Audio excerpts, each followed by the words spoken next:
Guys, gagawa naman tayo ng chicken dinakdakan. Yung liver ay minarit ko muna sa toyo, patis, pepper, at calamansi juice. At pagkatapos, babad ko muna ng ilang minuto at ipa-fry natin. Lagay tayo ng oil sa kawali. Fry natin hanggang golden brown or mawala na yung dugo ng sa atay. Minarinate sauce, sabay natin ilagay para mas malasa. Palabigin muna bago natin ilagay sa food processor para finely chop.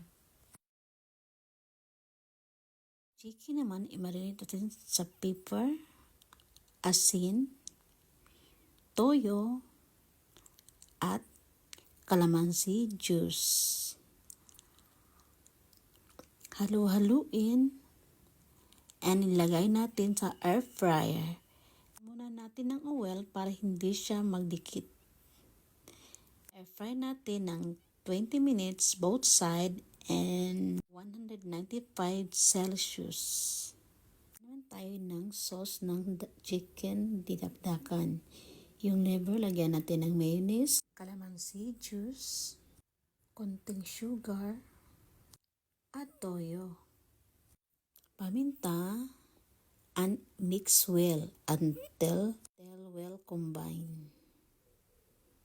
Chop na natin yung chicken na air fry natin kanina. Hinap ko na rin yung cucumber. Ihalo na natin. Onion and ginger. Haluin at last, ilagay natin yung ginawa nating sauce ng dinakdakan. Then, haluin and we're done. Tapos na ang ating chicken dinakdakan. Kainan na!